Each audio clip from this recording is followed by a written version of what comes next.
This is part one of my Ukrainian history series, where together with my friend Andriy Mustlyuk, we hope to give you a glimpse of Ukrainian history, told from a Ukrainian perspective. Today we will be going over the times of antiquity to the Kyivan Rus.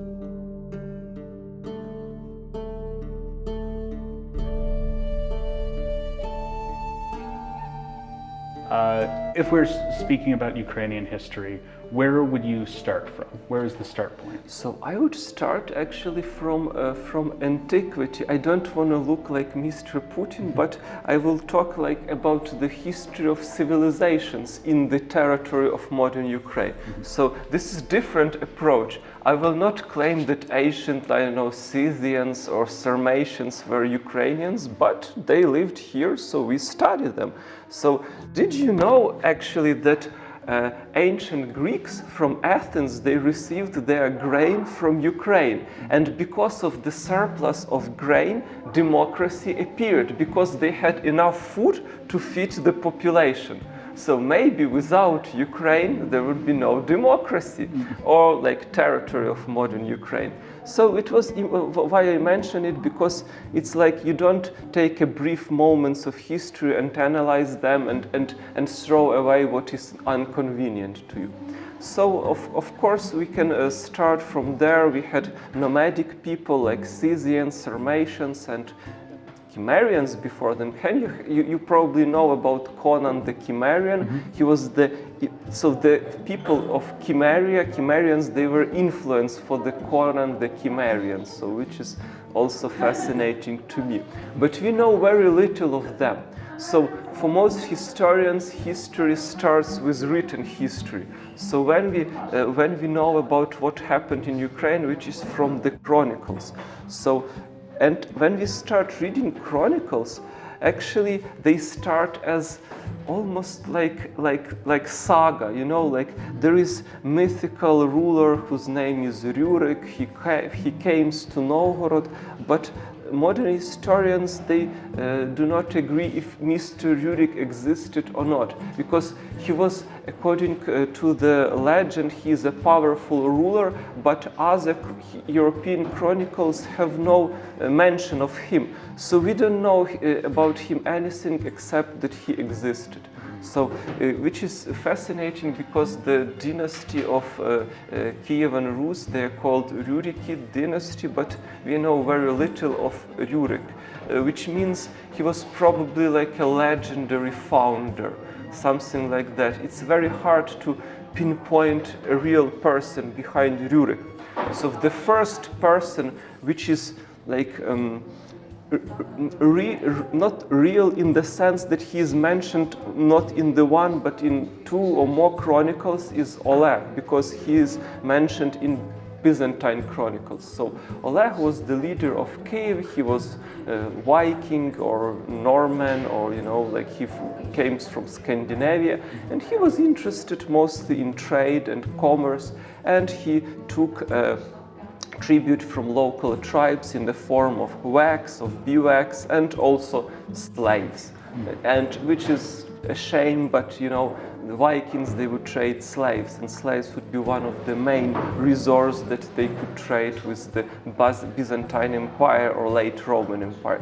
So Oleg and other rulers like him, they were as much traders as they were the rulers. And they were even more interested in commerce than they were interested in ruling, not primitive tribe, but the tribe that had lesser technology, and all they could take from them were wax and skins and people. So at first they were merchants, not rulers in modern sense. And that was later then became the Kievan Rus, right? Yes. So I think Oleg was the first ruler which has records not just from our records but from Byzantine records. And yeah, he basically probably Oleg was the first ruler, and after him Igor, and that's how Kievan Rus appeared. Firstly, there is one interesting idea. There is this historian that compares Kievan Rus with the India Company, that they were interested in trade and later they started managing the lands. Got it. They became nation builders later on. Yes, and also I would say the first nation builder would be Queen Olga. So she created the first tax system, because before her the rulers, their name is knyaz in Ukrainian, but it's basically a king, a local ruler. So our rulers, they would just take as much tribute as they wanted in form of slaves or whatever they felt. So Olga was the first person, she was the first person to establish a set amount of taxes, which is good because you do not destroy your land by taxation. You want to take taxes next year and so on. So she was the first, for me, she was the first like ruler really interested in ruling the land like in modern way, not just taking tribute. So not this like early medieval or just ancient way of just taking tribute from people, but actually managing the land. Doing something with it and building it up. Yes, and also contributing, not just taking from it, but contributing something by establishing the system of bureaucracy, of set taxation. Yeah. And the Kievan Rus ended up spreading out over a huge amount of territory. Yes. But the main city was Kyiv, right? Yes, exactly. And it's not a coincidence, because all of the main cities, they were on the main trade routes, and Kyiv had one of the best locations. So if you imagine Kyiv and its landscape, to the north of Kyiv we have forests, and to the south we already have steppe or forest steppe, which is, you know, transition from those two zones. Then we have river Dnipro. From river Dnipro you can travel all the way north to Scandinavia, to Baltic Sea, to Northern Europe, and possibly Germany, United Kingdom, just Britain, and so on. And to the south you can go to the Black Sea and reach what is now Turkey, but back then it was Byzantine Empire, Constantinople, and the rich cities of Levant, even as far as Egypt and Mediterranean. So imagine how good it was, but it's not the whole story. You probably know about Great Silk Route of China. So it went all the way from Portugal in Europe to China and vice versa. So actually Kyiv was really the crossroad of trade routes, and that's why it was the main city, the most developed, the most culturally advanced city in Kyivan Rus. Yes. And at that time, Moscow was barely a village, right? Oh yes. And it's interesting that Mr. Putin mentions Kievan Rus, and it's like the northeastern corners of Kievan Rus, they were the most backwater areas, and they were developed only because essentially we had too many kings. We have too many of knyaz, which is the equivalent of king. And they need more land, they need people to rule over. So some of those knyaz izhoi, which means outcast, king outcast, they moved further and further north, and they were creating new cities to rule over the people who lived there. And northeastern corners of Kievan Rus, they were inhabited by hunters, mostly of Finno-Hungaric origins. So there were even different people from the Slavs. They had their own culture. They are similar to modern Sami people of northern Norway, and also to the people who live in Lapland, which is the north of Finland. So those are different cultures. They are fascinating, but those cultures, they didn't have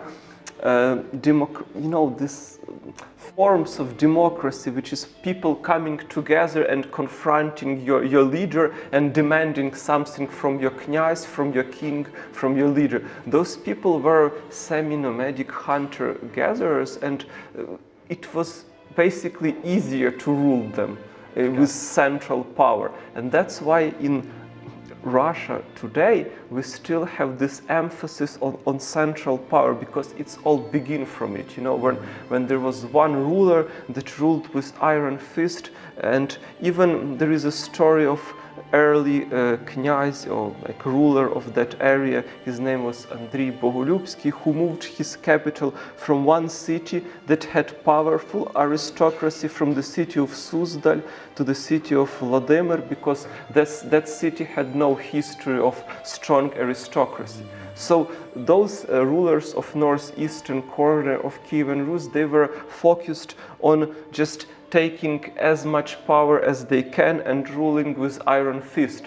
And the same ruler, Andriy Bogolyubsky, he was the first person to destroy Kyiv, not just take power, but to destroy it. Because Kyiv was a valuable city, and the person, a knyaz, king who ruled Kyiv, he was called Veliky Knyaz, great king, because, you know, it's the city that was the most important. It was the heart and soul and a center of trade and commerce. But Andriy Bogolyubsky, he didn't know that, he knew he couldn't rule the city, so he just destroyed, he just robbed the city, and it was the start of decline of the city. That's roughly what I can tell about this period. Yes. Even in Soviet times, there was propaganda around how Kyiv was the mother of all Rus cities, yes, of how important it was.